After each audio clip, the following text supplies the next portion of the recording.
প্রযুক্তির অগ্রগতির জন্য 1930 সালে নোবেল পুরস্কার পান স্যার সি.ভি. রমন। 1983 সালে ভারত সরকার 28 ফেব্রুয়ারি থেকে ন্যাশনাল সায়েন্স ডে স্বীকৃতি দিয়েছিল এবং তার পরের বছর 1887 সাল থেকে এই নীতি পালন করা শুরু হয়।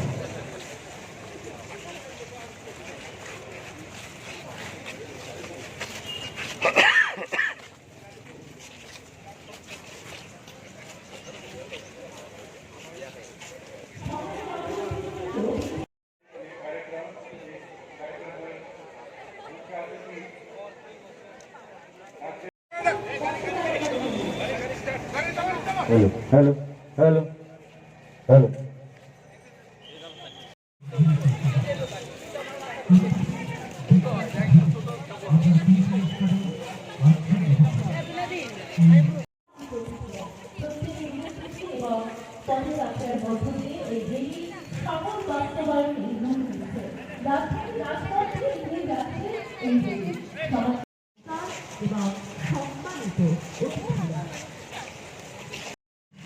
এই দিনটি পালন করার মূল উদ্দেশ্য আজ জাতীয় বিজ্ঞান দিবস বা ন্যাশনাল সায়েন্স ডে। আজকের এই র্যালি থেকে এই এলাকার সমস্ত নাগরিক এবং সমস্ত ব্যবসায়ী বন্ধুদের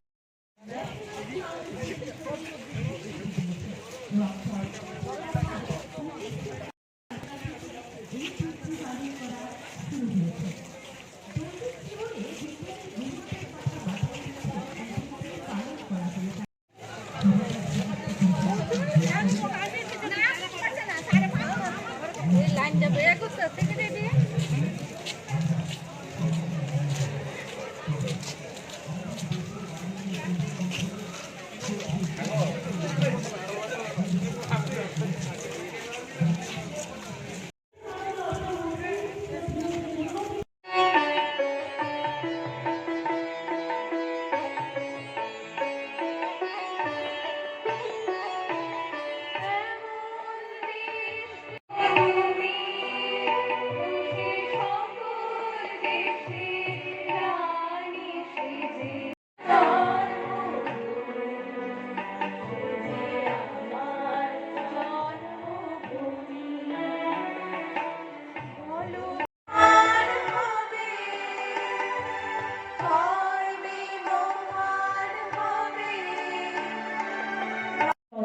Environment Government of Tripura মাননীয় সচিব doctor K Shashi health and family welfare ডিপার্টমেন্টের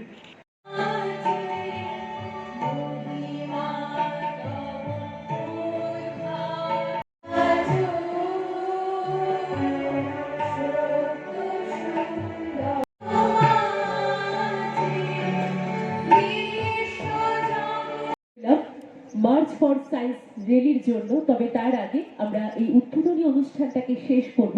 তবে তার আগে আমি মঞ্চে উপস্থিত সম্মানীয়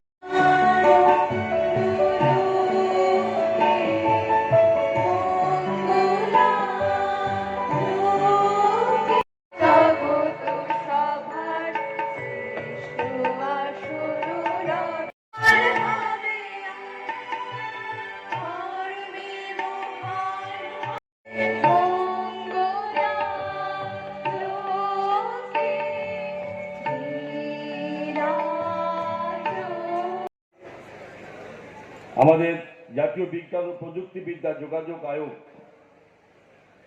এই দিনটিকে জাতীয় বিজ্ঞান দিবস হিসাবে স্বীকৃতি দেওয়ার জন্য ভারত সরকারের কাছে 1986 সালে সেখানে আবেদন রাখা হয়েছিল এবং ভারত সরকার এই দিনটিকে জাতীয় বিজ্ঞান দিবস হিসাবে যারা অনুমোদন দেয় সেটা সরকারিভাবে 1987 সনে সেটা শুরু হয়। তারপর থেকেই এই জাতীয় বিজ্ঞান দিবস প্রত্যেক বছর পালিত হয়ে থাকে। এই বছর স্পেশালি যেখানে দেশের যশস্বী প্রধানমন্ত্রী নরেন্দ্র মোদীজি 2047 সালকে লক্ষ্য রেখে যে বিকশিত ভারত এই সংকল্প যাত্রা যিনি ঘোষণা করেছেন, ঠিক তারই মধ্যে কেন্দ্র করে কেন্দ্রীয় সরকারের এই বিজ্ঞান প্রযুক্তি দপ্তরের মাননীয় মন্ত্রী ইনিও এই 2024 সালের এই 28শে ফেব্রুয়ারিকে একটা মার্চ ফর সায়েন্স এবং সেই সঙ্গে টোটালি দিবসটাকে সম্মানিত পালিত করার জন্য উনি একটি থিমও উনি রেখেছেন। তো এই থিম আপনার বিকশিত ভারতের দেশীয় প্রযুক্তি এই হিসাবে এটা থিম রাখা হয়েছে এবং এটাকে সার্বিকভাবে সারা দেশের সঙ্গে রাজ্য তার সঙ্গে সেভাবে পালিত হচ্ছে। তো স্বাভাবিকভাবে আজকে এই জায়গাতে আমাদের সকলকে ভাবতে হবে আমাদের দেশ বিজ্ঞানে এমন একটা সময় ছিল যে এই প্রযুক্তি বিভিন্ন প্রযুক্তিকে আমরা বহির্দেশের বিভিন্ন দেশ থেকে আমাদেরকে আমদানি করতে হতো। সময়ের সঙ্গে সঙ্গে বিজ্ঞানের উন্নতিতে এবং এটা স্বীকার করতে হবে যে দেশের যশস্বী প্রধানমন্ত্রী নরেন্দ্র মোদীজি যে এই ব্যবস্থাকে আরো বেশি অগ্রাধিকারের ভিত্তিতে দেখে এগিয়ে যাওয়ার জন্য এই সময়কালে আমরা বিজ্ঞানী ভারতবর্ষে এক অন্যতম অগ্রগতির ক্ষেত্রে আমরা আজকে পদার্পণ করেছি। রাজ্য সরকারের পক্ষ থেকে সকলকে আন্তরিক শুভেচ্ছা অভিনন্দন আমি জ্ঞাপন করছি। রাজ্যের মাননীয় মুখ্যমন্ত্রী প্রফেসর ডক্টর মানিক শাহ মহোদয় এই জাতীয় বিজ্ঞান দিবসের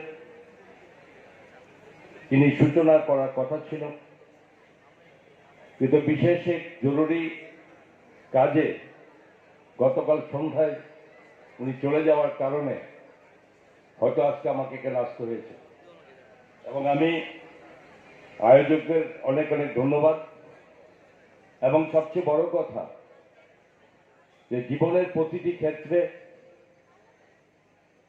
এবং প্রতিটি কাজে ডেভেলপমেন্টের সঙ্গে এই বিজ্ঞান ওতপ্রোতভাবে জড়িত। বিজ্ঞানকে বাদ দিয়ে আমরা কোনো অবস্থাতেই এক কদম এগিয়ে যাওয়ার আমাদের ব্যবস্থা নেই।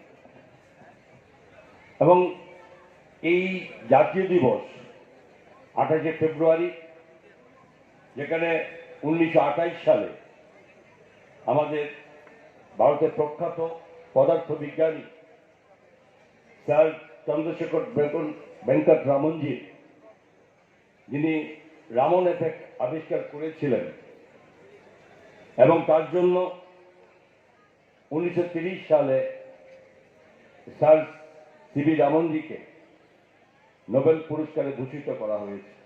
অগ্রাধিকার দেওয়ার জন্য এই বিজ্ঞান ক্ষেত্রে যেখানে জাতীয় পুরস্কারের ঘোষণা করেছেন, এতে শুধুমাত্র ছাত্রছাত্রী নয়, বিজ্ঞানের সাথে যুক্ত সরকারি বেসরকারি থেকে শুরু করে এবং ভারতীয় বংশোদ্ভূত যারা এই দেশের বাইরে থাকেন, যাদের প্রত্যেকটি কাজের মাধ্যমে এই বিজ্ঞানের বিভিন্ন কর্মের মাধ্যমে মানুষের সহযোগিতা কাজ করে, মানুষের উন্নয়নের কাজ লাগে, তাদেরকেও এই ধরনের এই পুরস্কারে ভূষিত করার ব্যবস্থা ভারত সরকার করেছে।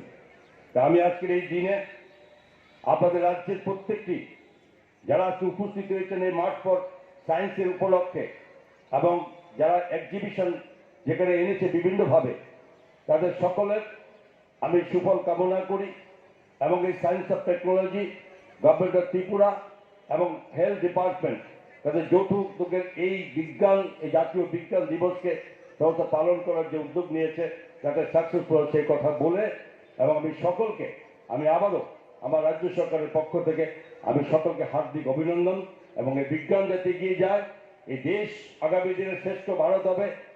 এই শ্রেষ্ঠ ভারতের যে মোকাবিলায় যে ভারত সরকারের মাননীয় যশস্বী প্রধানমন্ত্রী করছেন, তাকে আমরা সকলে মিলে এটাকে সাকসেসফুল করতে হবে।